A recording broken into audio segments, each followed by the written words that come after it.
ભાઈ બહેનના અતૂટ પ્રેમ અને સ્નેહના પર્વ રક્ષાબંધન નિમિત્તે ભરૂચ નગરપાલિકા દ્વારા શહેરની મહિલાઓ અને બાળકો માટે એક ખાસ અને મુસાફરોને રાહત આપતી ભેટ જાહેર કરવામાં આવી છે। 28મી તારીખે રક્ષાબંધનના પવિત્ર દિવસે બહેનો અને 15 વર્ષથી ઓછી ઉંમરના બાળકો ભરૂચ પાલિકા સંચાલિત સિટી બસમાં સંપૂર્ણપણે નિઃશુલ્ક મુસાફરી કરી શકશે।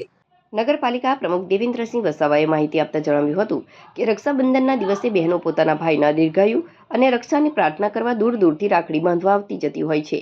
આ દિવસે બહેનો સરળતાથી પોતાના ભાઈના ઘર સુધી પહોંચી શકે અને તેમને મુસાફરીના ખર્ચમાંથી આર્થિક રાહત મળે તેવા શુભ આશય સાથે પાલિકા દ્વારા આ નિર્ણય લેવામાં આવ્યો છે।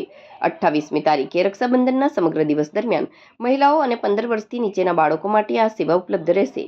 નોંધનીય છે કે ગત વર્ષે પણ ભરૂચ પાલિકા દ્વારા આ પહેલ શરૂ કરવામાં આવી હતી, જેનો હજારો બહેનોને લાભ લીધો હતો। આ વર્ષે પણ મોટી સંખ્યામાં મહિલાઓ અને બાળકો આ સુવિધાનો લાભ લેશે તેવી આશા વ્યક્ત કરતા પાલિકા પ્રમુખે તમામ ભરૂચવાસીઓને રક્ષાબંધન પર્વની શુભકામનાઓ પાઠવી હતી। નમસ્કાર। આવતીકાલે 28 તારીખ એટલે બહેન અને ભાઈના પવિત્ર બંધનનો દિવસ એટલે રક્ષાબંધન। બહેન ભાઈની રક્ષાની પ્રાર્થના કરવા માટે દૂર દૂર સુધી મુસાફરી કરતી હોય તો ભરૂચ જિલ્લાની બહેનો માટે ભરૂચ નગરપાલિકા દ્વારા નિઃશુલ્ક મુસાફરી રાખી છે। બહેનો અને 15 વર્ષથી ઓછા ઉંમરના બાળકો માટે